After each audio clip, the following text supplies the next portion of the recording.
हम वचन की ओर चले और बाइबल से पुराने नियम में यिर्मयाह उसका पहला अध्याय,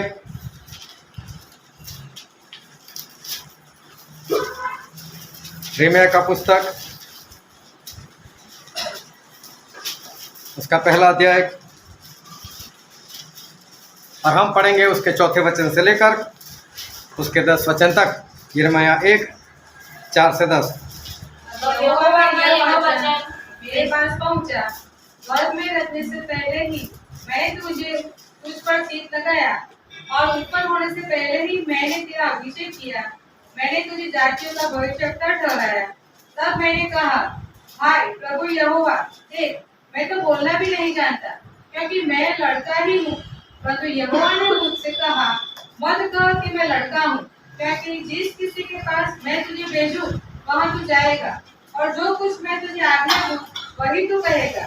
तू उनके मुख को देखकर मत डर, क्योंकि तुझे छुड़ाने के लिए मैं तेरे साथ हूँ। यहोवा की यही वाणी है। तब यहोवा ने हाथ बढ़ाकर मेरे मुंह को छुआ, और यहोवा ने मुझसे कहा, देख मैंने अपने वचन तेरे मुंह में डाल दिए हैं। सुन, मैंने आज के दिन तुझे जातियों और राज्यों पर अधिकारी ठहराया है, उन्हें गिराने और ढा देने के लिए, नष्ट करने और काट डालने के लिए, या उन्हें बनाने और रोकने के लिए। परमेश्वर पिता का वचन हमारे बहुत ही आशीषित है, और परमेश्वर पिता का वचन सच्चा है। और बाइबल में लिखा है, यदि तू सच्चाई को जानेगा तो सच्चाई तुझे आज़ाद करेगी। हालेलुया।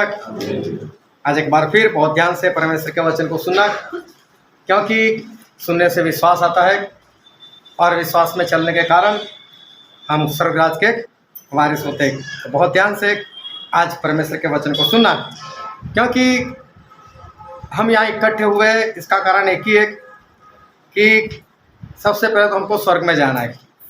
हालेलुया। कोई ऐसा तो नहीं जिसको नरक में जाना और यहाँ पर आया हुआ है कोई?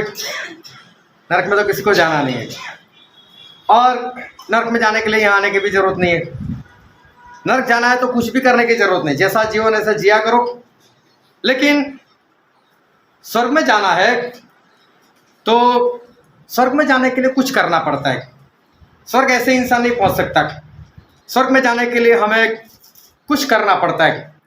एक बार निकोदेमस जो थे, फरीसी थे, बाइबल के जानकार थे, बाइबल सिखाने वाले थे, और वो प्रभु यीशु के पास आधी रात में पहुंच गए, और वहाँ जाकर उन्होंने प्रभु यीशु की काफ़ी तारीफ की। यीशु बोले, आप तो परमेश्वर की ओर से आए हुए हो, अगर आप परमेश्वर की ओर से नहीं आए होते तो ये चमत्कार आप नहीं कर सकते।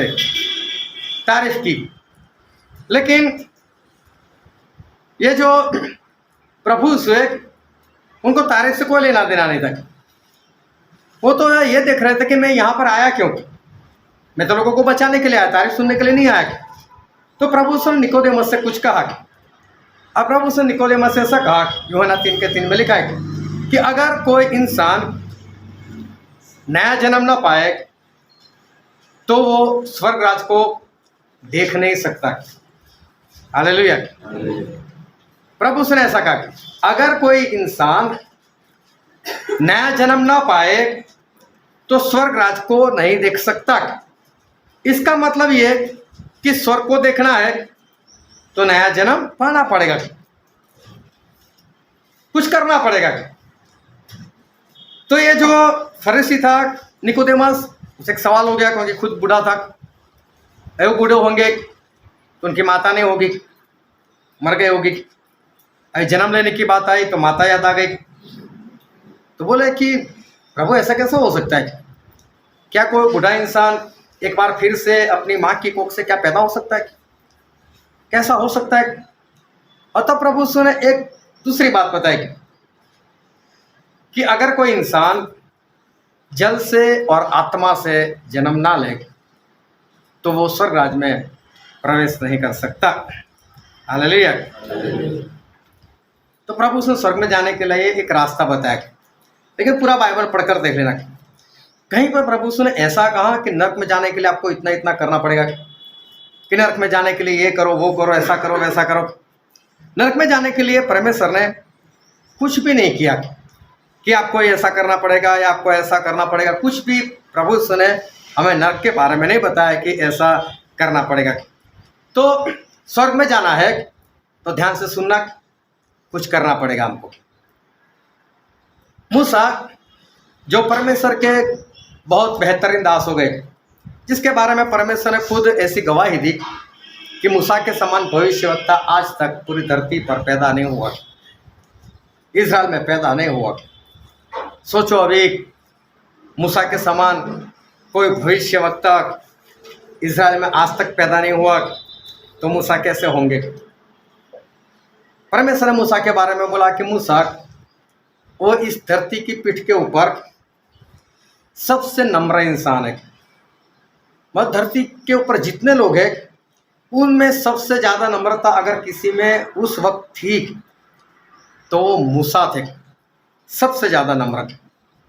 और उन्होंने इज़राइल प्रजा को छुड़ाया और फिर उनके हाथ से उन्हें बाहर निकाला, बहुत बड़ा काम किया। अभी ये मूसा से चलते चलते एक बार गलती हो गई।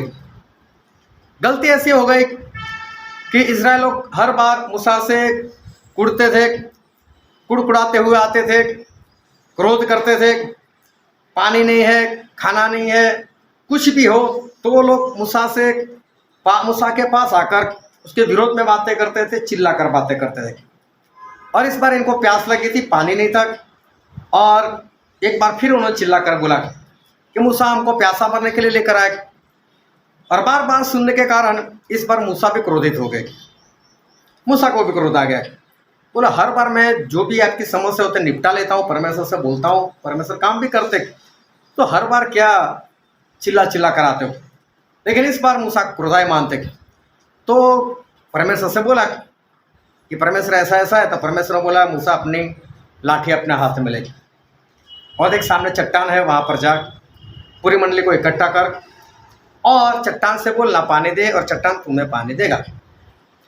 मूसा क्रोध में थे, लाठी उठाई, चट्टान के पास गए, लोगों को भी इकट्ठा किया, और इकट्ठा करने के बाद ऐसा बोले कि हे दंगा करने वाले लोग, क्या मैं तुम्हारे लिए पानी निकालूं?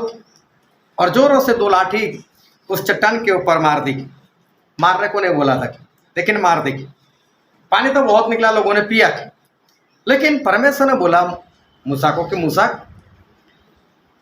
आज तूने मुझे इज़राइल की मंडली के सामने मुझे पवित्र नहीं ठहराया।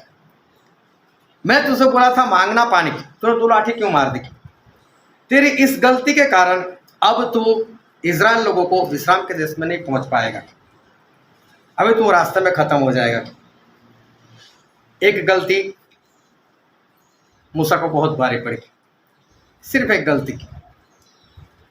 कुछ साल या कुछ महीने या कुछ दिन बीते होंगे, मालूम नहीं, लेकिन मूसा ने एक बार फिर से परमेश्वर से प्रार्थना की। प्रार्थना करने से पहले प्लेटफॉर्म बनाया कि अच्छे से बात हो सके, और फिर परमेश्वर की तारीफ की। परमेश्वर आप सर्वशक्तिमान, आप महान हो, आप सब कुछ कर सकते हो। फिर धीरे से बोलते मैं ले जाऊँ ना इनको उस पार। परमेश्वर बोलते कितनी भी तारीफ करना, एक बार मैंने तुझे बोल दिया ना, मना नहीं जाना है। बोले आज के बाद तो इस बारे में बात भी मत करना। उसी के बारे में परमेश्वर ने बोला कि मूसा के समान आज तक कोई भविष्यवक्ता इज़राइल में पैदा नहीं हुआ।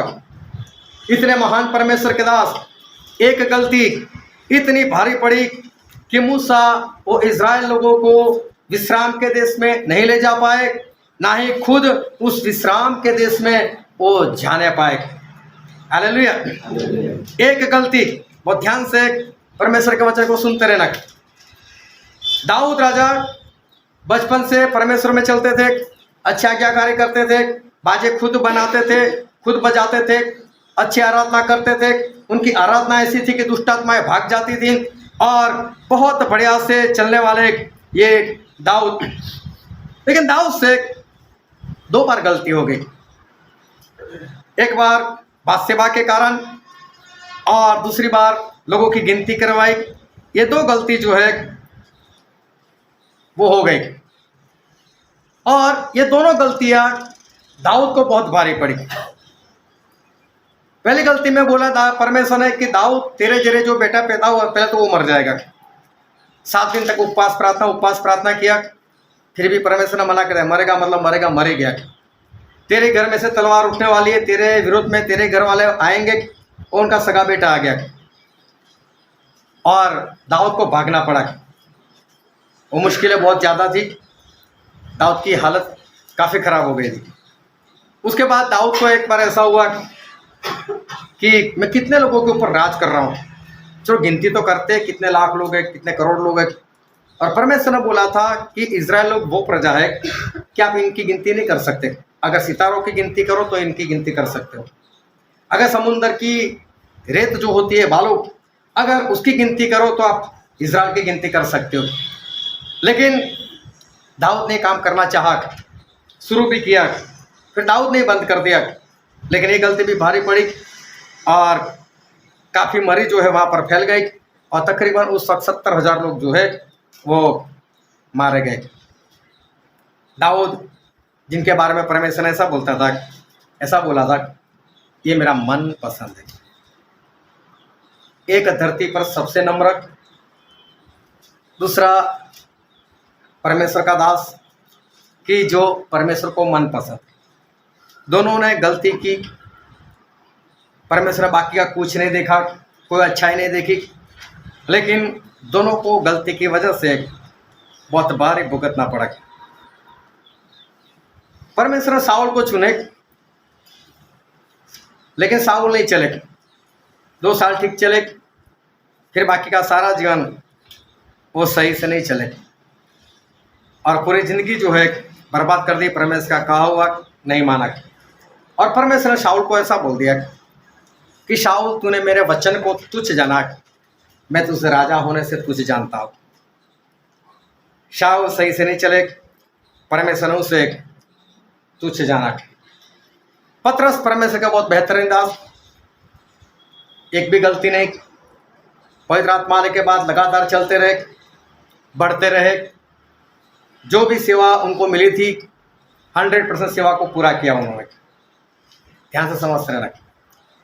यूहन्ना, उनको भी परमेश्वर जो सेवा दी, जब से मसीह में आए पवित्र आत्मा से भर गए, कोई गलती नहीं, लगातार चलते रहे, जो सेवकाई थी वो पूरी की।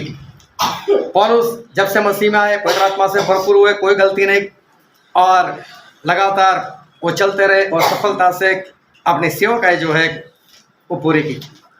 ये सारी बातें मैंने जो बताया, सारी बातें बाइबल में लिखी।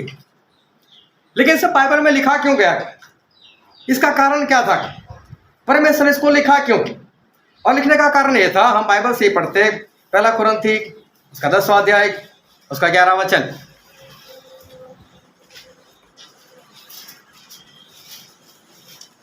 परंतु ये सब बातें जो उन पर पड़ी दर्शन की रीत पर थी और फिर हमारी चेतावनी के लिए जो जगत के अंतिम समय में रहते हैं लिखी गई है। हालेलुया।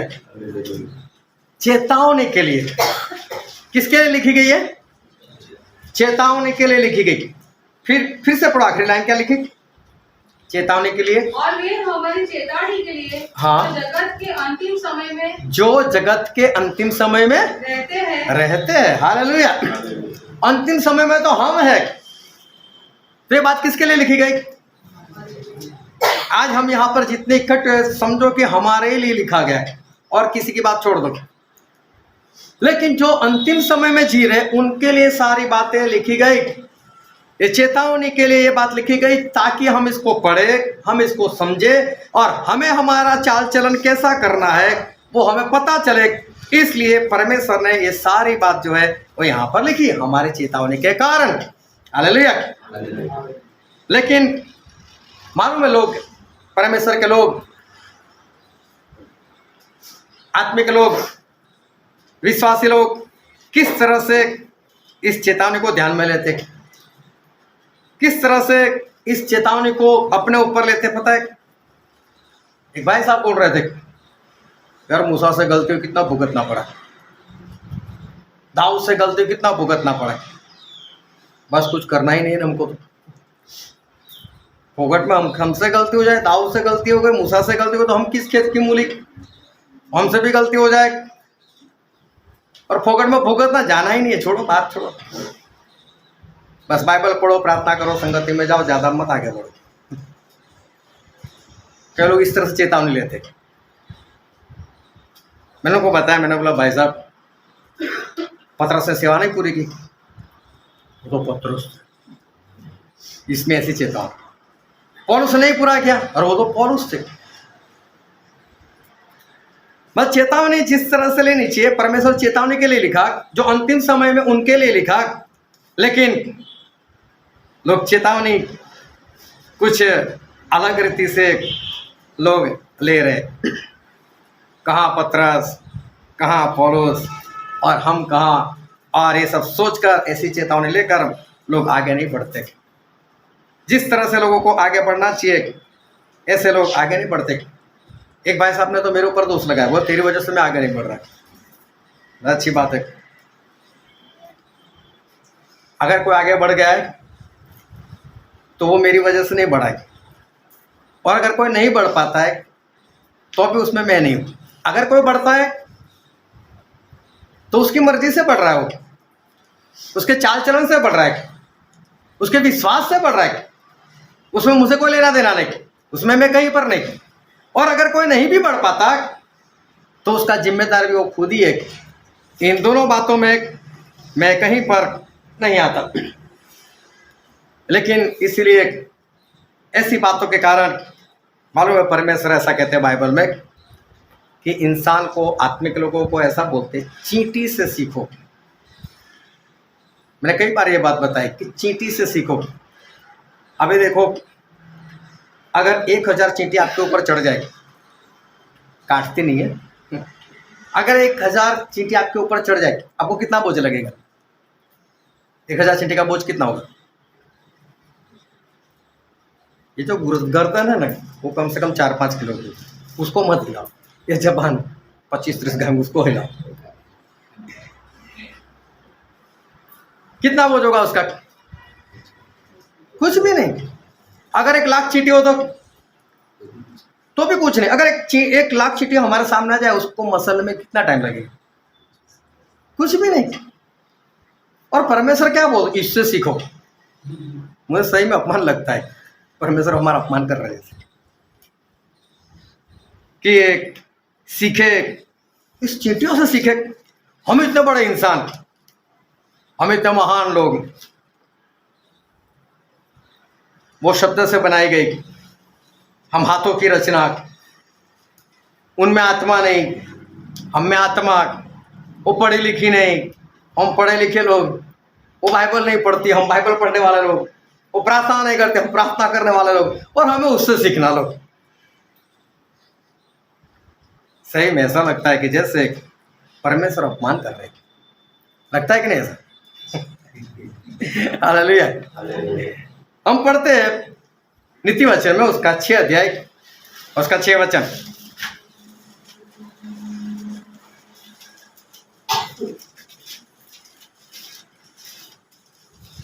नीति वचन 6 और 6।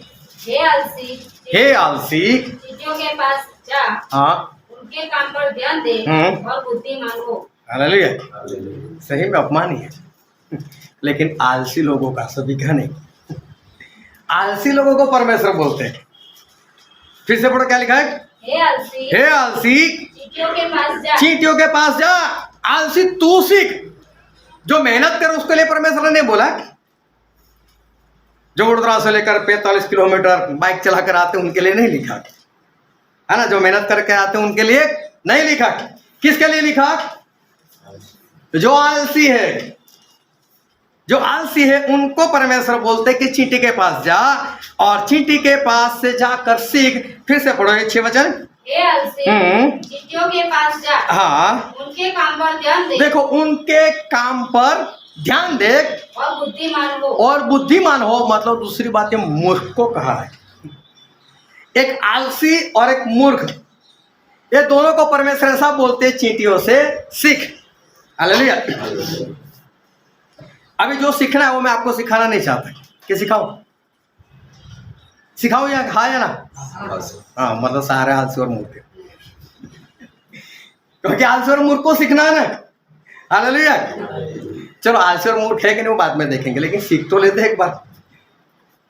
हम अपने आप को चेक तो कर लेते हैं, है ना, हम आलसी है कि नहीं, और फिर हम बुद्धिमान है कि नहीं।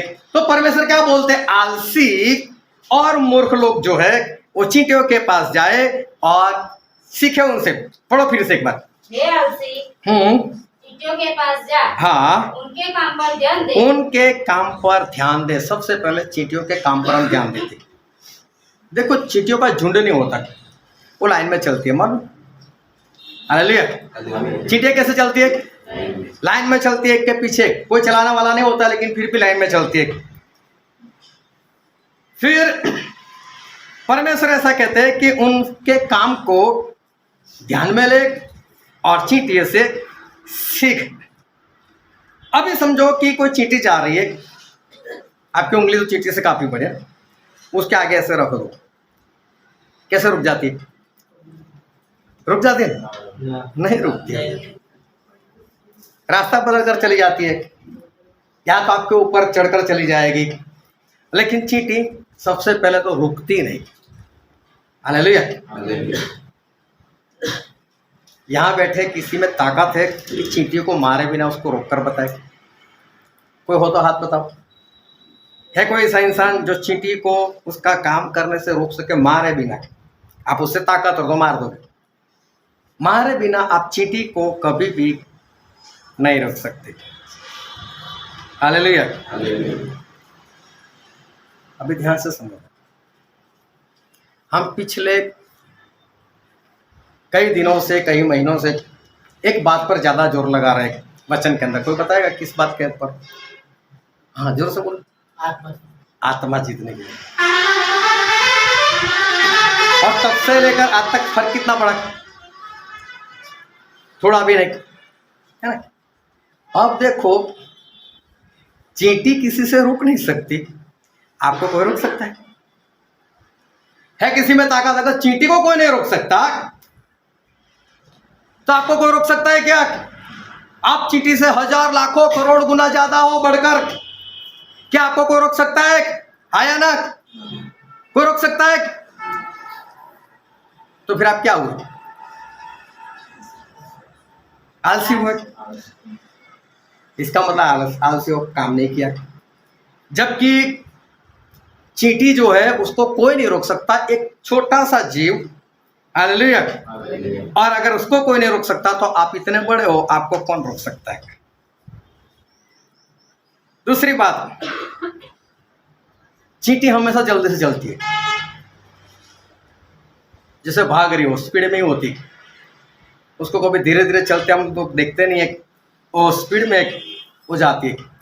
दूसरी बात, चींटी से सीखने वाली बात है स्पीड, जल्दबाजी, जल्दी से काम करना, मतलब कि टाइम वेस्ट मत करना।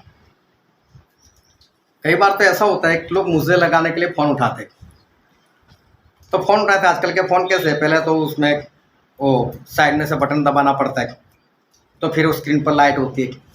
स्क्रीन पर लाइट होती है ना, तो ऊपर व्हाट्सएप का निशान रहता है, आइकॉन रहता है, उसके ऊपर 12, 15, 20 ऐसा कुछ लिखा होता है। भूल जाते स्टेली भाई को फ़ोन करने के लिए उठाया तो वो व्हाट्सएप पर टच कर लेते, कितने कितने का मैसेज आएगा देख कर रख देते। फिर याद आता है स्टेली भाई को फ़ोन करने के लिए लिया था, किया तो नहीं। होता है कि नहीं ऐसा? चलो मुझे नहीं, किसी और के लिए। तो इंसान लेता है कुछ और काम के लिए फ़ोन, करता है कुछ और काम और रख देता है। चींटी ऐसे नहीं काम करे, जल्दी में काम, जो काम होता है उसके ऊपर उसकी निगाह होती है, वो काम उसको पूरा करना होता है। फिर आगे पढ़ो तो नीति वचन 6 और 7 वचन पढ़ो तो। उनके न तो कोई न्यायी होता है, हाँ, उनका कोई चलाने वाला नहीं होता है, न प्रधान, ना उनका कोई प्रधान होता है, और न प्रभुता करने वाला, ना उनके ऊपर कोई हुकूमत करने वाला है, कोई प्रधान नहीं होता। हाँ, तो भी वे अपने आहार दुष्काल में संचय करती है। तो भी वो अपना आहार मतलब अपने भोजन वस्तु को दुख काल में मतलब गर्मी के दिनों में इकट्ठा करती है। हालेलुया। 8 वचन पूरा पढ़ा। और कटनी के समय अपनी भोजन वस्तु बटोरती है, और कटनी के वक्त अपनी भोजन वस्तु बटोरती है। वे ध्यान से समझना, ठंडी जब आती है ना तो चींटी जो है वो बाहर नहीं निकल सकती, वो ठंड को ज्यादा नहीं सहन कर पाती, उसमें मर जाती है। इसलिए ठंड के लिए ये चींटी गर्मी के दिनों में पूरा खाना इकट्ठा कर लेती है। अभी कोई भी ऋतु 4 महीने चलती है, ठंड का 4 महीने के लिए जितना उसको खुराक चाहिए उतना खुराक वो गर्मी में इकट्ठा कर लेती। 4 महीने के दौरान 4 महीने का और इकट्ठा कर लेती। तो उसको खाने पीने भी तो चाहिए ना, तो खाती भी है, ले जाकर कहीं इकट्ठा भी करती है। चलो वो तो छोड़ो, आप भी अपने घर में गेहूँ चावल रखते होगे ना, तो फिर हम भी सोचते हैं कहीं बिगड़ ना जाए, संभाल कर रखना पड़ेगा ना, कोई जंतु उसको खा ना जाए, तो चींटी को भी रखना पड़ता है ना।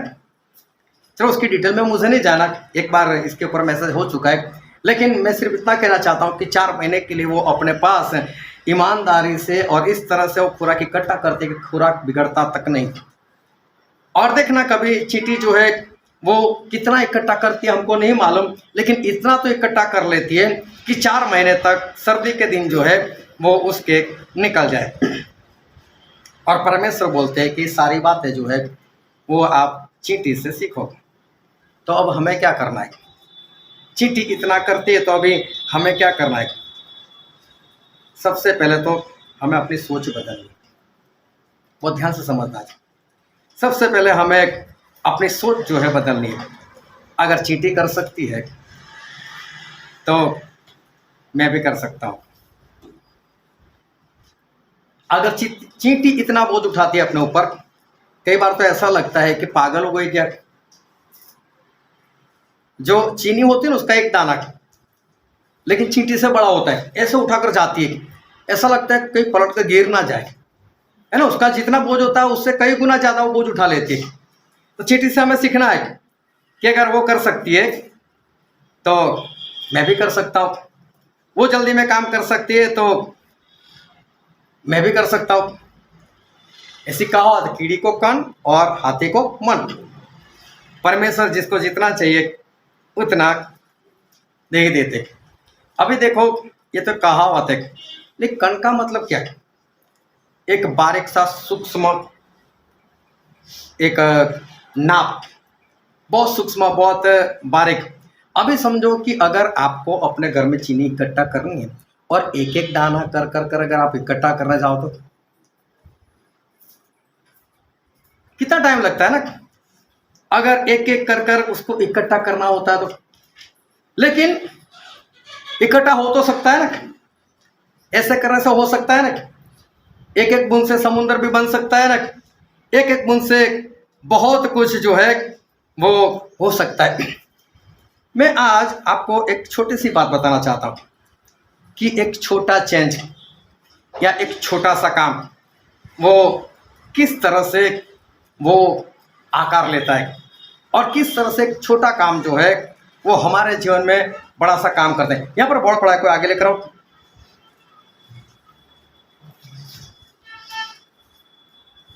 एक ये उठा लेना और एक दूसरा भी।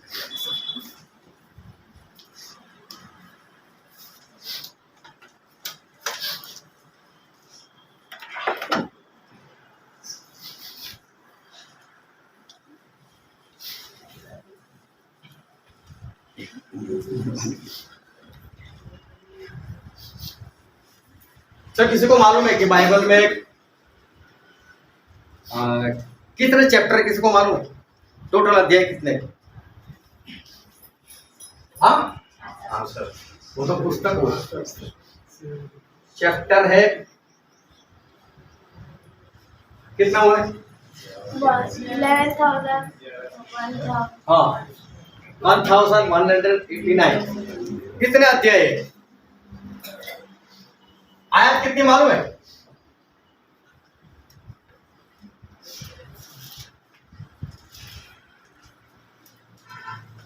कितनी हुई? 31,102। इतनी आयत है और इतने चैप्टर है। अभी समझो कि ये जो इसको डिवाइड इससे करेंगे तो एवरेज एक चैप्टर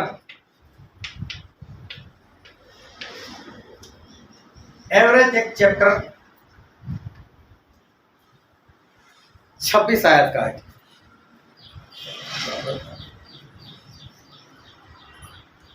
एवरेज एक चैप्टर 26 आयत का है। दूसरी बात,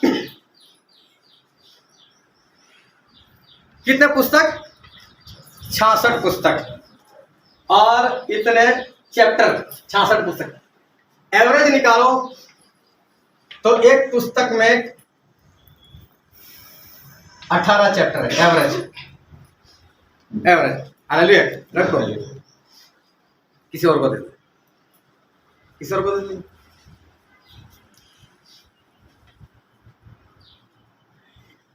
चलो अभी अभिषेक आ गया जाओ और मिलन भी आ गया। चलो आपकी परीक्षा हो रही।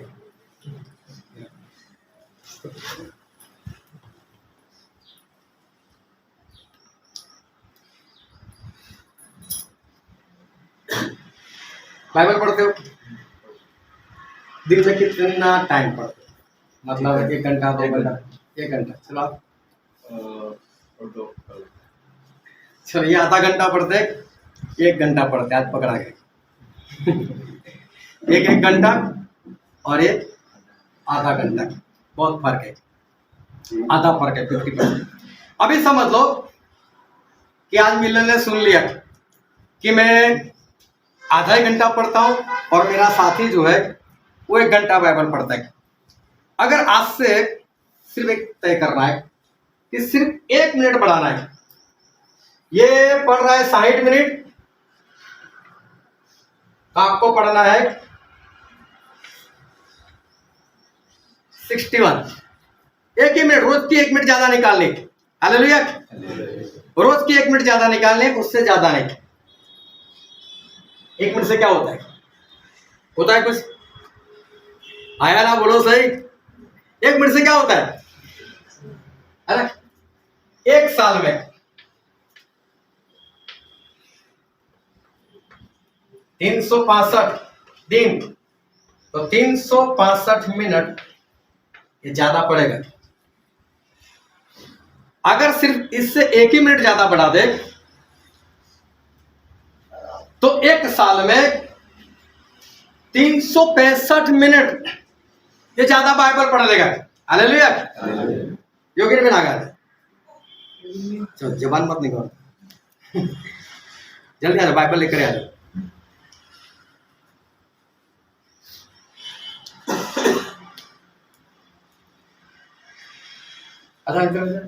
सामने से देखो।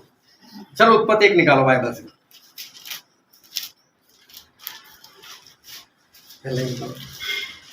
पीछे से देखो, अभी कोई टाइम चेक करे और सिर्फ इनको 1 मिनट पढ़ना है। जैसे स्टार्ट होता है तो 1 मिनट देख लेना। कौन देख रहा है? कोई कौन देख रहा है? तू देख रहा है? जैसे 1 मिनट वो बोल देना। हाँ, जैसे स्टार्ट करते तब से। चल स्टार्ट। उत्पत्ति 1:1। आदि में परमेश्वर ने आकाश और पृथ्वी की सृष्टि की। पृथ्वी बेडौल और सुनसान पड़ी थी और गहरे जल के ऊपर अंधियारा था तथा परमेश्वर का आत्मा जल के ऊपर मंडराता था। तब जब परमेश्वर ने कहा उजियाला हो, तो उजियाला हो गया। और परमेश्वर ने उजियाले को देखा कि अच्छा है, और परमेश्वर ने उजियाले को अंधेरे से अलग किया। और परमेश्वर ने उजियाले को दिन और अंधेरे को रात कहा। तथा सांझ हुई, फिर भोर हुआ। इस प्रकार पहला दिन हो गया। फिर परमेश्वर ने कहा जल के बीच एक ऐसा अंतर हो कि जल 2 भाग हो जाए। तब परमेश्वर ने एक अंतर बनाकर उसके नीचे के जल और उसके ऊपर के जल को अलग अलग किया, और वैसा ही हो गया। और परमेश्वर ने उस अंतर को आकाश कहा। तथा सांझ हुई और भोर हुआ। इस प्रकार दूसरा दिन हो गया। फिर परमेश्वर ने कहा आकाश के नीचे का जल एक स्थान में इकट्ठा हो जाए और सूखी भूमि दिखाई दे, और वैसा ही हो गया। परमेश्वर ने सूखी भूमि को पृथ्वी कहा तथा जो जल इकट्ठा हुआ उसको उसने समुद्र कहा। और परमेश्वर ने देखा कि अच्छा है। कितने वचन पढ़े? 10। तो बैठ जाओ। हालेलुया। 1 मिनट में 10 वचन, तो 365 दिन में 3650 वचन ज्यादा पड़ेगा। कितना? 3650।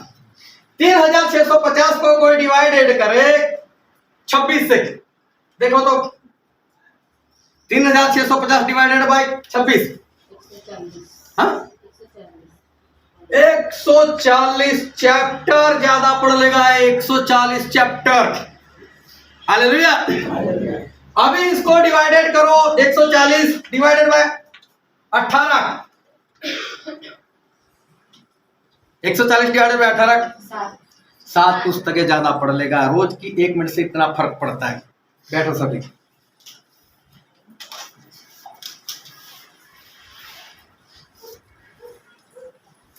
हालेलुया।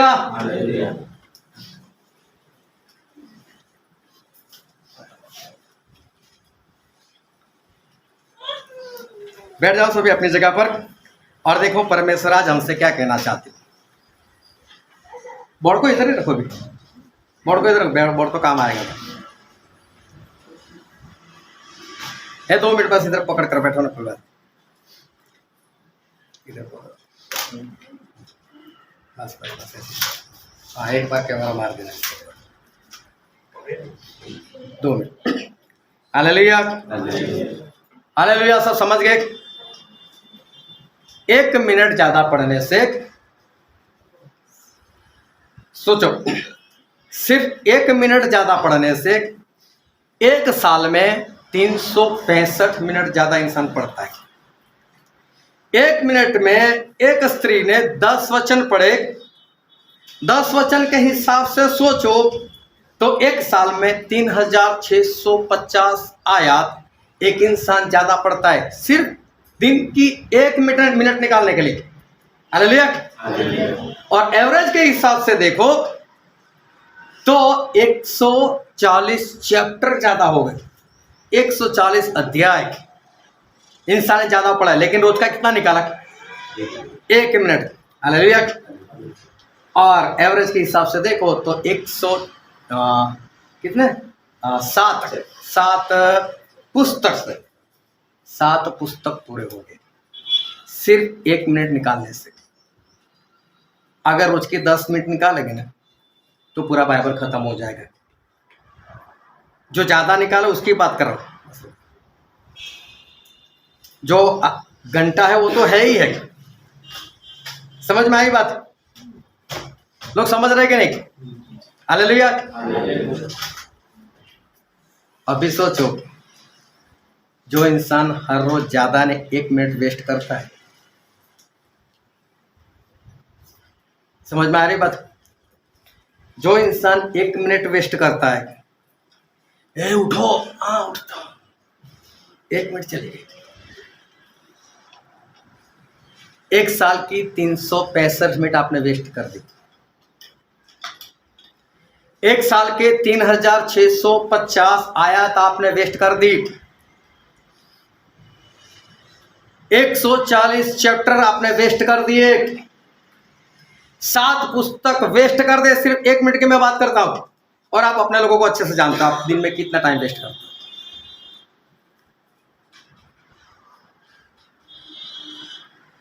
चींटी से सीखने वाली बात यह है, इतना छोटा जीव है ना, उसको कोई रोक नहीं सकता, आप नहीं रोक सकते। कितना बोझ उठाकर जाती है, कितना जल्दी में रहती है, अपना आहार इकट्ठा करती है। और देखो परमेश्वर आज उस चींटी के जरिए हमको सिखा रहे कि अगर आप 1 मिनट जो आपको छोटी लगती है, 1 मिनट अगर आप वेस्ट करते हो तो 1 साल में 365 मिनट आपने वेस्ट कर दिए।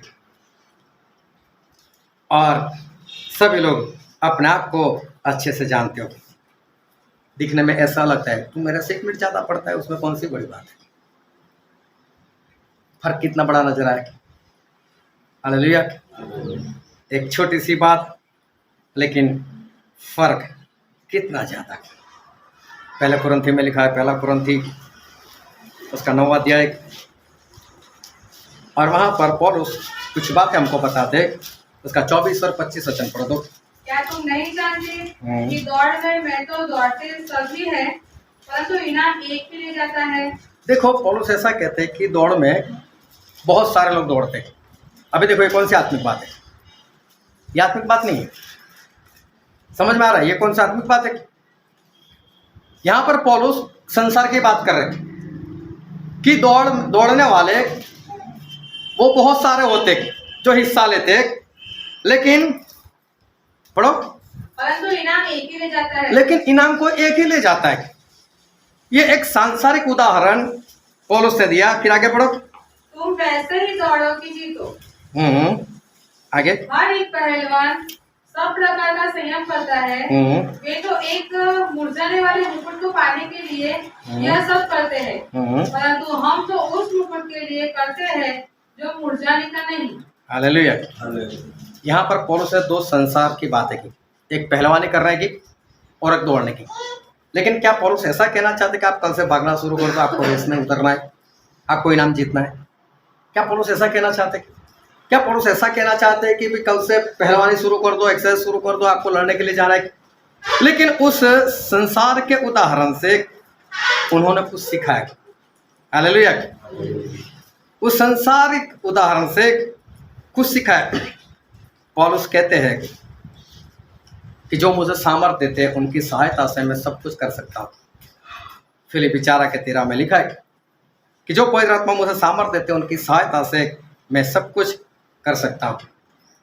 तो हम भी उस सहायता से, उस पवित्र आत्मा से हम भी क्या कर सकते? सब कुछ कर सकते। फिर मरकुस में ऐसा लिखा है, एक वचन कोई पढ़ लो, मरकुस उसका 9 अध्याय और उसका 23 वचन।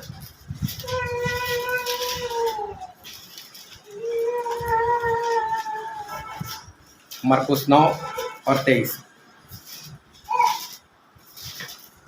यीशु ने उससे कहा, यदि तू कर सकता है, यह क्या बात है? विश्वास करने वाले के लिए सब कुछ हो सकता है। विश्वास करने वालों के लिए सब कुछ हो सकता है। अगर हम विश्वास करें तो सब कुछ हमारे लिए संभव है। बस एक सोच बदलने की जरूरत है। क्या 1 मिनट में क्या हो जाता है? सिर्फ सोच बदलने की जरूरत है। अगर 1 मिनट आप काम करोगे तो 1 साल में 365 मिनट का फर्क पड़ने वाला है। 1 मिनट में अगर 10 वचन पढ़ सकते हो तो पूरे साल में 3650 वचन का फर्क पड़ने वाला है। ये छोटा फर्क नहीं है। हमको ऐसा लगता है क्या 1 मिनट में क्या हो जाएगा, तो बहुत कुछ होता है। सोच बदलने की जरूरत है। जब आप टाइम वेस्ट करते हो ना, तो आपसे ध्यान में रखना कि 1 मिनट वो कितना ज़्यादा फर्क लेकर आता है। सिर्फ सोच बदलने की जरूरत है। अगर पौलुस बोलते हैं कि जो मुझे सामर्थ्य देते हैं उनकी सहायता से मैं सब कुछ कर सकता हूं, तो हम क्यों नहीं कर सकते? बस हम एक सोच बदलने की जरूरत। वो ऐसा नहीं कि वो पौलुस से वो कर सकते, सिर्फ एक सोच बदलने की जरूरत है। अगर पौलुस कर सकते हैं पवित्र आत्मा से, तो मैं पवित्र आत्मा से क्यों नहीं कर सकता? हम सब कुछ कर सकते हैं। प्रभु यीशु ऐसा कहते हैं कि विश्वास करने वालों के लिए सब कुछ संभव। तो ये सोचने की क्या जरूरत हो, तो हम उत्साह कर सकते हैं। सिर्फ अपनी सोच बदलो कि अगर प्रभु यीशु ने कहा है तो मैं भी अगर विश्वास रखूं तो मेरे से भी सब कुछ संभव है, मैं सब कुछ कर सकता हूं। पौलुस ने कुछ उदाहरण दिए, 2 उदाहरण दिए संसार के। मैं आपको एक संसार के 1 उदाहरण देना चाहता हूं। कई लोग क्रिकेट के शौकीन है और क्रिकेट देखने के लिए बैठ जाते हैं। कितने लोगों को शौक है क्रिकेट का? 1 2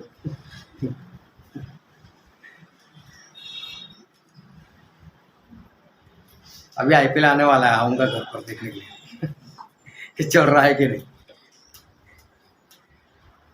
चलो, सबसे ज्यादा सेंचुरी किसने मारी?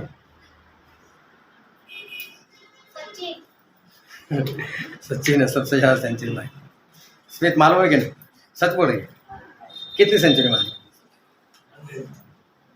अच्छा, वनडे में कितनी लगाई?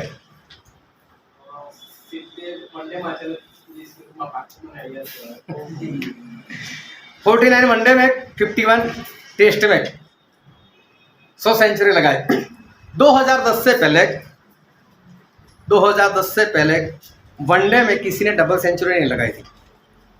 2010 से पहले वनडे में किसी ने डबल सेंचुरी नहीं लगाई थी। सबसे पहले सचिन ने 2010 में वनडे में डबल सेंचुरी लगाई। 200 रन सिर्फ अकेले ने मारे। पहले तो पूरी टीम मिलकर 200 रन तक पहुंचती थी और उसने अकेले ने 200 रन मारे। उससे पहले सभी लोग यही सोचते थे कि वनडे में 200 रन कोई नहीं मार सकता, लेकिन सचिन ने अपनी सोच बदली। मैं कर सकता हूँ, मारकर बताया।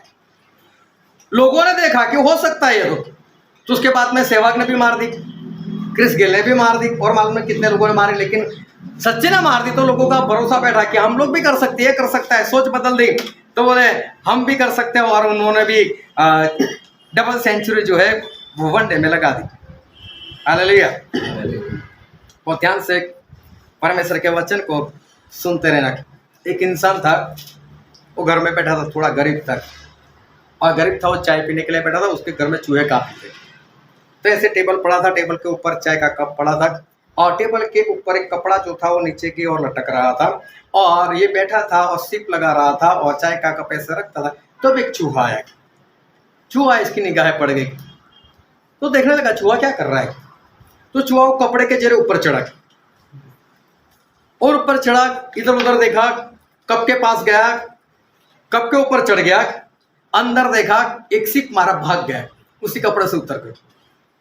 यह सोच में पड़ा, मेरी तो चाप बिगड़ गई, मैं इसको पी नहीं सकता। फिर सोच आया उसके, चलो देखता हूँ उसको, कहीं चूहा दूसरी बार आता है कि नहीं। वो बैठे रहे 10-15 सेकंड, 20-25 सेकंड, मिनट, 2 मिनट, मालूम नहीं, चूहा फिर आया। फिर वही कपड़ा पकड़कर ऊपर आया, फिर उसे जंप लगाया, फिर सिप लगाया, फिर भाग गया। ये इंसान 6 से 7 मिनट में उसको, चूहे को 6 से 7 बार उसको देखा। उसके अंदर एक सोच आई कि 7 मिनट में इसने मुझे मनोरंजन दिया, तो ये मनोरंजन और लोगों को भी दे सकता है, और मिकी माउस बन गया। देखते लोग, कोई भी ऐसा नहीं होगा जिसने नहीं देखा होगा। मिकी माउस को देखा ना, हाँ कई बार देखा होगा। ये बोलना ही नहीं कि हम तो बहुत आत्मिक है मिकी माउस नहीं देखते। हाँ, एक सोच आई गरीब इंसान को, एक सोच आई, चूहे की समस्या थी, लेकिन समस्या से उसको तो कुछ और नजर आया, और अपनी सोच बदल दी, और देखो कहां से कहां पहुंच गया चूहा। एक इंसान था, उसको उस जमाने के राजा के साथ कुछ अनबन हुई होगी, तो उसने तय किया कि मैं 1000 लोगों को मार दूंगा, 1000 को मैं ख़त्म कर दूंगा। अभी सच्ची झूठी बात मुझे नहीं मालूम, लेकिन सुनने में ऐसा है कि सच्ची बात है। अभी क्या हुआ कि उसने 999 को तो ख़त्म कर दिया। किसी पहाड़ के ऊपर रहता था वो, 999 को ख़त्म कर दिया। अभी एक ही बाकी था, सभी लोग डर रहे थे।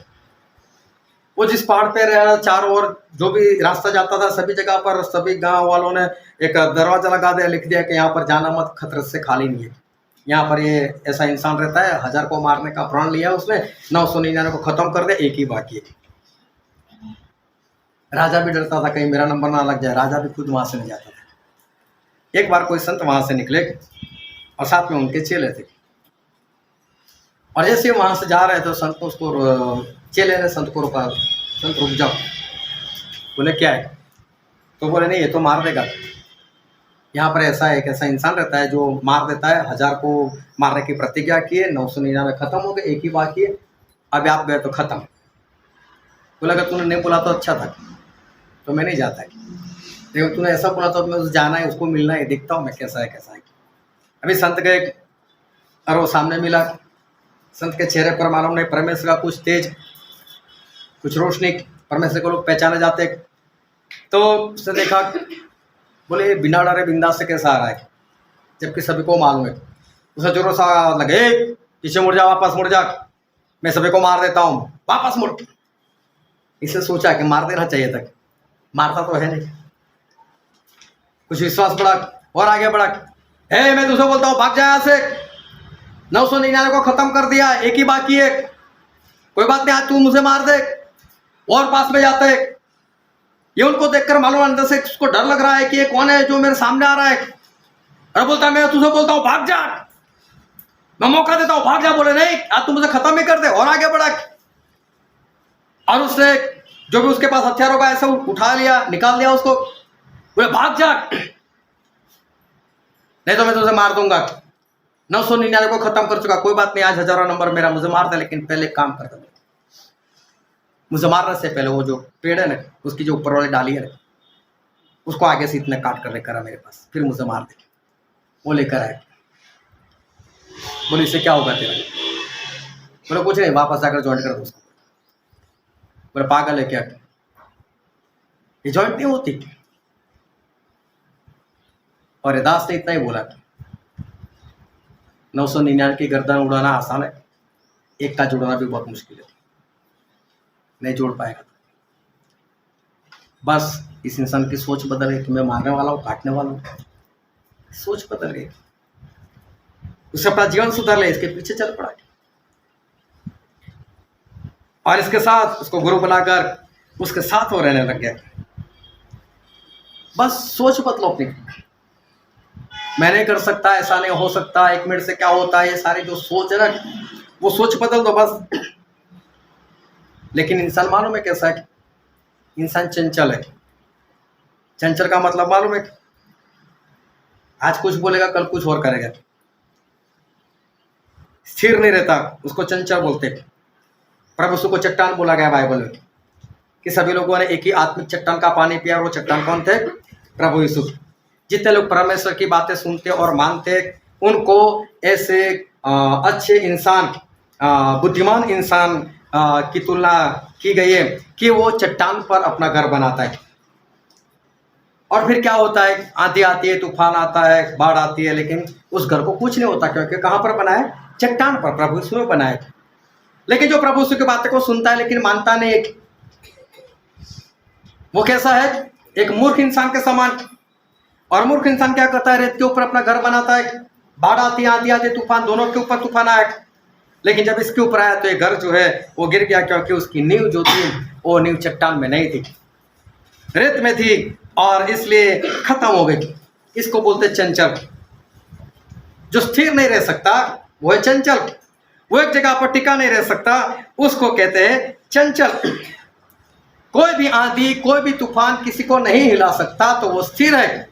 लेकिन जिसको हिला सकता है वो इंसान है चंचल। प्रभु यीशु ने इसीलिए सिमोन का नाम रखा पतरस, केफा, जिसका मतलब होता है चट्टान, जिसका मतलब होता है एक पत्थर। क्योंकि सिमोन जो थे, पतरस जो थे, वो कैसे थे? चंचल थे।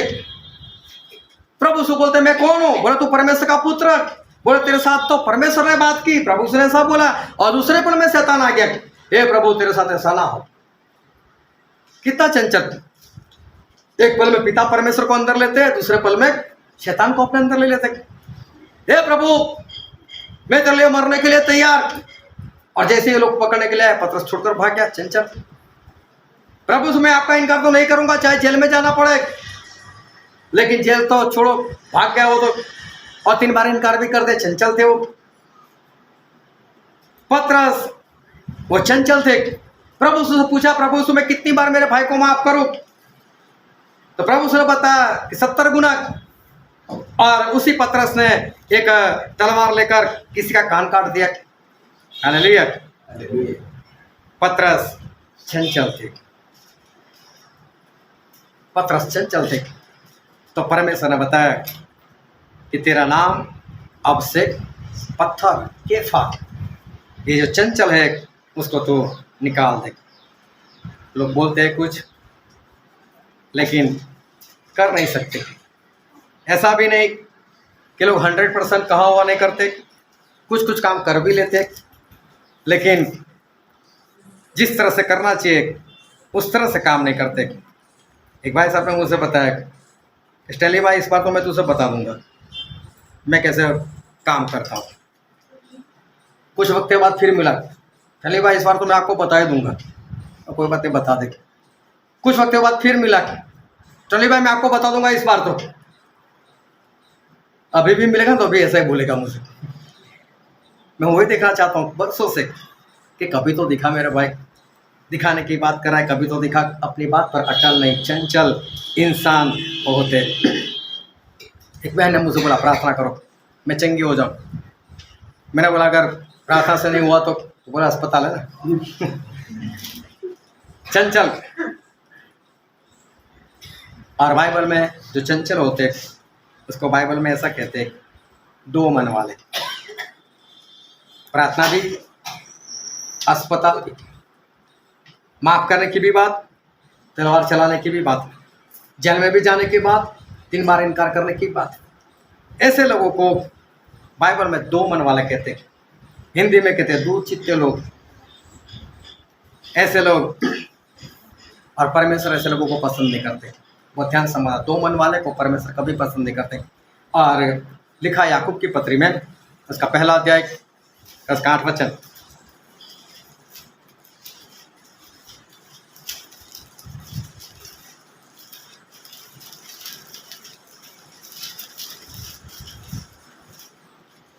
वह व्यक्ति दुखीता है और अपनी सारी बातों में चंचल है।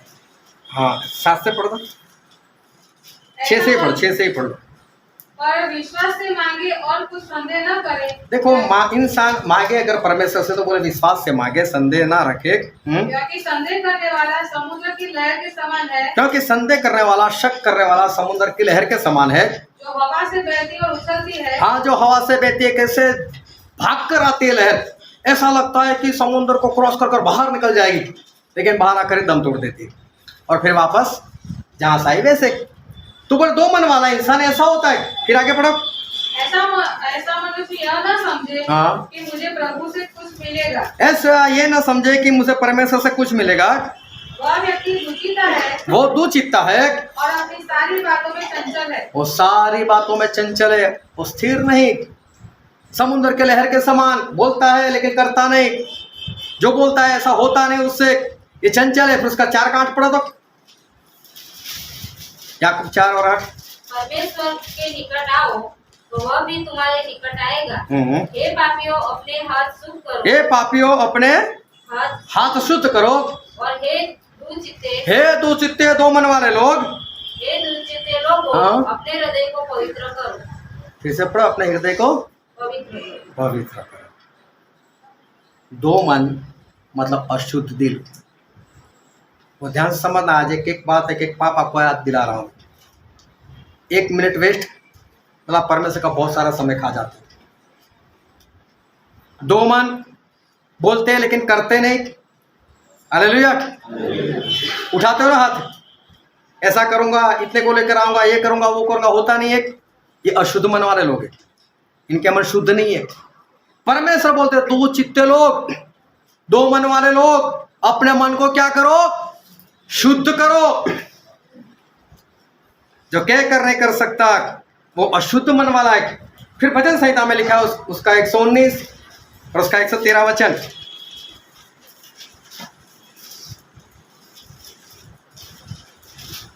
मैं दुचित्तों से तो बैर रखता हूँ। मैं 2 चित्तों से तो बैर रखता हूँ। Hallelujah, hallelujah. जाग रहे हो कि नहीं?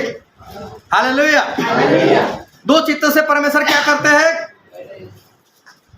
कि उनकी प्रार्थना करो क्या फायदा, उनकी आराधना करो क्या फायदा, नाचो कूदो क्या फायदा, संगति में जाओ क्या फायदा, प्रभु बोल लो क्या फायदा, जबकि परमेश्वर आपसे बैर कर रहे हैं क्योंकि आप 2 चित्ते लोग हो।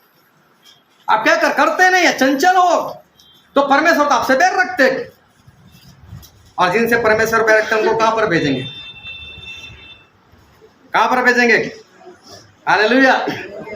न्याय के लिए लाइन में खड़े ही मत रहना, परमेश्वर जगह बता दो कहां पर आग जल रही में जा रहा हूं। बाइबल सब कुछ स्पष्ट कर रही है। हालेलुया। तो सब कुछ बाइबल स्पष्ट है। चंचल स्वभाव, ये 2 चित्ता मन बंद करो, अपनी सोच बदलो, सोच बदलो। आज परमेश्वर आपसे कुछ कहना चाहते हैं, सोच बदलो। परमेश्वर से बैर नहीं, परमेश्वर से प्रेम करना सीखो। आज से सारी बातें, चंचलता, 2 चित्तापन, 2 मन, वो सब कुछ बंद कर दो। मालूम है सोच बदलने से क्या होता है? हालेलुया। हम अंतिम चरण में बहुत ध्यान से सुनना है। मालूम है सोच बदलने से क्या होता है? एक कुम्हार था, वो कुम्हार कुछ बर्तन बना रहा था। गर्मी के दिन शुरू होने वाले थे। उसकी पत्नी वहाँ से गुजर रही थी। उसने बोला कि पति जी क्या बना रहे हो? बोले मैं चिलम बना रहा हूँ, आजकल इसका बहुत फैशन है, बहुत बिकने वाला है। पत्नी ने बोला बात तो ठीक है, कमाई अच्छी हो जाएगी, लेकिन गर्मी भी आ रही है, तो सुराही बना लो। सुराही मालूम है? एक मिट्टी का बर्तन आता है, इतना थोड़ा डिजाइन में आता है, फूलदानी जैसा आता है। वो गर्मी आ रही है तो ठंडे पानी के लिए सुराही भी चाहिए, वो भी बहुत ज्यादा बिकेगी। बोला हाँ तेरी बात भी सही है, छोड़ो चिलम नहीं बना है, वो ध्यान समझ सुराही बनाता हूँ। जो चिलम बनाई थी सारी मिट्टी में वापस डाल दी। फिर से उसको रगड़ने लगा, फिर उसको उठाकर जो भी उसका औजारा था उसके ऊपर रखा, मिट्टी में से आवाज आई। बोले कुमार क्या कर दो? बोले मेरी सोच बदल गई, मैं चिलम बना रहा था, अब मेरी सोच बदल गई, अब मैं सुराही बनाता हूं। और मालूम मिट्टी ने क्या बोला? कुमार तेरी तो सोच बदलेगी, मेरी तो पूरी जिंदगी बदल गई। चिलम होती तो खुद भी जलती, लोगों को भी जलाती, अब सुराही हो तो खुद भी ठंडा रहोगे और लोगों को भी ठंडा बनाओगे। हालेलुया। समझ में आ रही बात? हालेलुया। ये दो मन वाले, ये चंचल मन वाले सोचने बदलते तो मालूम है खुद भी जलने वाले, लोगों को भी जलाएंगे। लेकिन सोच बदलने से कितना फर्क पड़ता है, खुद भी ठंडा रहोगे स्वर्ग में और कई लोगों को ले जाने वाले बनोगे। हालेलुया। समझ में आ रही नहीं कि नहीं बात? सोच बदलनी चाहिए, नहीं बदलनी चाहिए? सोच बदलने से देखो बहुत कुछ हो जाता है। बहुत लोगों को नरक में जाने से आप बचा सकते हो। सिर्फ 1 मिनट ज्यादा परमेश्वर का काम करने से आप एक साल में 365 मिनट ज्यादा काम करोगे, बहुत लोगों का बचा पाओगे। अगर 1 मिनट वेस्ट करोगे तो बहुत सारा टाइम जो है आप वेस्ट कर दोगे। और प्रभु ने कहा था कि तूने तेरी कृपा का वक्त नहीं जाना, वेस्ट किया, अब तू भी जाएगी। तेरे बच्चे को कोई पत्थर के ऊपर उसको मार दे तो अच्छा है, टाइम वेस्ट की ये कीमत हमको चुकानी पड़ेगी। और इसलिए ध्यान से समझना, अपनी सोच जो है वो अपनी सोच वो बदल दो। इतना ही नहीं, सोच बदलने से क्या होता है, मैं बहुत बड़े भेद की बात बताना चाहता हूँ और इसको अच्छे से सुन लेना। यूना वो गए निनवे को, निनवे जो आज का इराक है वहाँ की जगह है, वहाँ सारे अन्य जाति के लोग, यूना वहाँ पर जाना नहीं चाहते थे। परमेश्वर ने जबरदस्ती से भेजा उनको। और निनवे में जाकर ये यूना ने ऐसा प्रचार किया। कैसा प्रचार किया? 40 दिन के पश्चात, मतलब 41वें दिन परमेश्वर इस जगह का नाश कर देंगे। हालेलुया। तो यूना सही बोल रहे थे या झूठ बोल रहे थे? सही बोल रहे थे। ये इच्छा किसकी थी? 41वें दिन मार देने की किसकी मर्जी थी? परमेश्वर की मर्जी थी।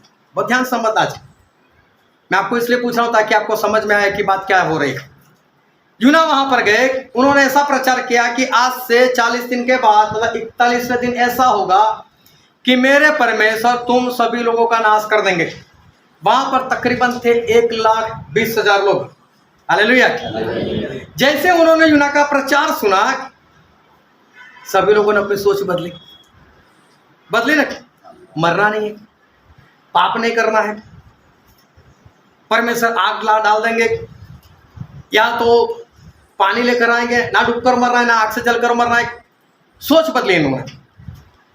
और सोच बदलने से ऐसा हुआ कि 40 दिन इन लोगों ने उपवास किया, सारे बुरे काम छोड़ दिए, लगातार परमेश्वर को पुकारते रहे।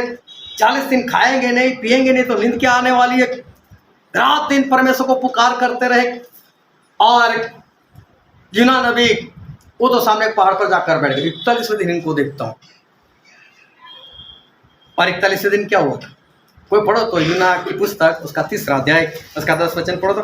जब परमेश्वर ने उनके कामों को देखा, बहुत ध्यान से समझना। जब परमेश्वर ने निनवे के लोगों के काम को देखा कि वे कुमार्ग से फिर रहे, तब परमेश्वर ने अपनी इच्छा बदल तब परमेश्वर ने अपनी इच्छा बदल दी। समझ में आ रही बात? अगर आप अपने यहाँ पर सोच बदलो, परमेश्वर अपनी इच्छा बदलते हैं वहां पर। हालेलुया। आप यहाँ अपनी सोच बदलो, उल्टी वाली नहीं है 1 मिनट वेस्ट हुआ 2 मिनट करूंगा अभी, तो वो वाले नहीं। सही सोच अच्छी तरह से बदलते हो तो परमेश्वर अपनी इच्छा बदल देंगे, आपको नरक में जाने से बचा देंगे। वो अपनी इच्छा बदल देते। 1,20,000 को बचा लिया प्रभु से। बोले इन्होंने अपनी सोच बदली तो मैं अपनी इच्छा बदल देता हूँ। देखो, जो सारे जहां के मालिक, उसकी इच्छा आप ऐसे बदल सकते हो। आपके हाथ में उनकी इच्छा बदलना, सिर्फ अपनी सोच बदल दो, वो अपनी इच्छा बदल देंगे। कितनी बड़ी बात है। परमेश्वर की इच्छा आप बदल सकते हो। और हाँ, वो आप में शक्ति है, वो आप में सामर्थ्य है। सिर्फ अपनी सोच बदलो और परमेश्वर क्या करेंगे, अपनी इच्छा बदल देंगे। जो वचन आज हमने पढ़ा था, कौन सा पढ़ा था? यिर्मयाह उसका पहला अध्याय और 4 से 10। और वहां पर ऐसा हुआ कि यिर्मयाह जवान हो चुके थे, परमेश्वर उनके पास आए और परमेश्वर ने यिर्मयाह को ऐसा बोला कि यिर्मयाह, जब तू तेरी माँ की कोख में था, पेट में था, तभी से मैंने तुझे देखा है, तभी से मैंने तुझे पवित्र किया है, तभी से मैंने तेरा अभिषेक किया है, और मैंने तुझे इस इस्राएल प्रजा के ऊपर मैंने तुझे भविष्यवक्ता ठहराया हुआ है। तो ये यिर्मयाह ऐसा बोलते हैं, नहीं प्रभु ऐसा नहीं, मैं तो अभी बालक हूँ, मैं तो अभी बच्चा हूँ, मैं ये काम नहीं कर सकता। और परमेश्वर ने उसको ऐसा बोला, यिर्मयाह ऐसा मत बोल, क्योंकि मैंने तुझे भविष्यवक्ता ठहराया है, कई लोगों को मारने के लिए, कई लोगों को गिराने के लिए, कई लोगों को उठाने के लिए मैंने तुझे ठहराया हुआ है। हालेलुया। ये वचन हमने पढ़ा। कोई 4 और 5 और 6 वचन पढ़ो तो। गर्भ में रचने से पहले ही मैंने तुझ पर चित्त लगाया और उत्पन्न होने से पहले ही मैंने तेरा अभिषेक किया। मैंने तुझे जाति का भविष्यवक्ता ठहराया। हाँ, तब मैंने कहा, देखो परमेश्वर ने ऐसा कहा कि मैंने तुझे भविष्यवक्ता ठहराया। कब बोला? जब जवान हो गया तब मैंने तुझे भविष्यवक्ता ठहराया। और फिर यिर्मयाह ऐसा बोलते हैं, हाँ पढ़ो। तब मैंने कहा, तब यिर्मयाह ने ऐसा कहा, हाय प्रभु यहोवा, हाय प्रभु यहोवा, देख मैं तो बोलना भी नहीं जानता, मैं तो बोलना भी नहीं जानता, क्योंकि मैं लड़का ही हूँ। क्योंकि मैं लड़का, मैं तो बच्चा ही हूँ। हालेलुया। तुरंत सीधो वैसे क्या बोला यिर्मयाह ने? मैं अभी बच्चा हूँ, मैं बोलना भी नहीं जानता। क्या ऐसा ही हुआ आगे? ऐसा ही रहा आगे? परमेश्वर ने क्या बोला? यिर्मयाह आगे पढ़ो तो क्या लिखा है? परंतु यहोवा ने मुझसे कहा, लेकिन परमेश्वर ने ऐसा कहा, मत कह कि मैं लड़का हूँ, मत कह मैं लड़का हूँ, अपनी सोच बदल। यिर्मयाह अपनी सोच बदल। और तब एक महान भविष्यवक्ता हमको इस बाइबल में मिले। एक सोच बदल गई, एक महान भविष्यवक्ता बन गए। अगर वही सोच में चलते, मैं बच्चा हूं, मैं नहीं बोल सकता, मैं बच्चा हूं, बोलना नहीं जानता, तो मूसा ने बार बार बहाना बताया, परमेश्वर मैंने जाने वाला छुड़ाने के लिए, मैं हकलाता हूं, मैं बोल नहीं पाता। वो बोलते देख मैं जाऊंगा, तो वो लोग मानेंगे नहीं, किसने तुझे दर्शन दिया? परमेश्वर बोलते बोलना कि मैंने दर्शन दिया है, ये 3 चमत्कार बताना। अरे परमेश्वर जो भी है, लेकिन अगर मैं उनके पास जाऊंगा तो लोग मुझसे पूछेंगे तेरे परमेश्वर का नाम क्या है, तो मैं क्या बताऊं? परमेश्वर बोलते हैं उनको बोल देना कि मैं हूं ने भेजा है, कोई बहाना नहीं चलने दिया। आखिर में मूसा ने क्या बोला मालूम है? परमेश्वर जिसको भेजना भेजो, मैं नहीं जाना चाहता, स्पष्ट बोल दिया आखिर में। और परमेश्वर का क्रोध भड़का और मूसा की सोच बदली, और मूसा की सोच बदल गई। तो देखो मूसा जैसा भविष्यवक्ता आज तक पैदा नहीं, सिर्फ सोच ही बदलने की है ना। और उसके जैसा भविष्यवक्ता आज तक नहीं, उसके जैसा नंबर कोई नहीं। उसकी बहन उसका भाई विरोध में आते, ये परमेश्वर मूसा ने ऐसा किया, शादी कर ले। वो शादी की तो तुम्हें क्या, मेरा दास है ना। ये काम है एक सोच बदलने का कारण। एक इंसान सोच बदलता है और बहुत ज़्यादा फर्क पड़ता है, कहाँ से कहाँ इंसान पहुँच जाता है। और इज़राइल को छुड़ाने वाले मूसा बन गए। हालेलुया। परमेश्वर ने यिर्मयाह को कहा, यिर्मयाह सिर्फ अपनी सोच बदल। आप चाहे जो भी हो, आज तक कुछ नहीं किया, आज एक बार फिर परमेश्वर हो सकता है आखिरी मौका आपको दे रहे। अपनी सोच बदलो, दो मन मत रखो, वो परमेश्वर से बैर है। अगर आप अपनी सोच बदल दी, मैं कर सकता हूँ, मैं भागूंगा, मैं दौड़ूंगा। 1 मिनट वेस्ट का आपने देख लिया कि 1 मिनट अगर वेस्ट करोगे तो 1 साल में कितनी मिनट वेस्ट करोगे। और ज़्यादा नहीं, आपकी जितनी भी आयु है ना, गिन कर लेकर आना, अगले हफ्ते गवाही देना कि आज तक मैंने इतना टाइम वेस्ट किया, मैं कितना कर सकता था। अगर आप अपनी सोच बदलोगे, 1 भी मिनट नहीं गवाओगे, वेस्ट नहीं करोगे, तो फिर कुछ भी नामुमकिन नहीं। और परमेश्वर ने जो अपनी मर्जी रखी आपके लिए, वो बदल देंगे, आपको सर में निकल जाएंगे। आओ हम हमारे आंखों को बंद करें, हमारे मस्तकों को प्रभु से आगे झुकाए। जो राजाओं के राजा है, जो प्रभु के प्रभु है, जो कभी नहीं बदलते, जो हमारे बीच में है। सभी लोग अपनी आंखें बंद रखें। तुरंत आंखों बंद कर।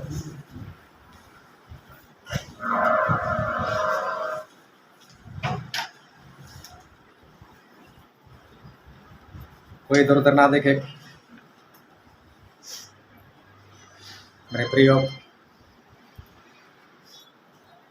आज परमेश्वर आपको एक बात बताना चाहते हैं, आपको सिखाना चाहते हैं कि 1 मिनट लेकिन परमेश्वर की दी हुई है तो कितनी अनमोल है। अगर आप उसको वेस्ट करते हो तो सोचो आप कितना बड़ा गुनाह करते हो। लेकिन अगर उस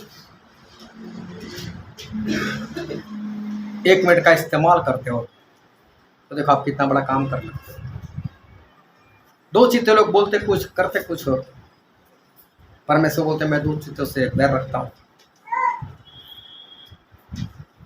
आज फैसला आपके हाथ में। क्या चींटी के पास से सीखना चाहते हो या चींटी को तुच्छ जानते हो?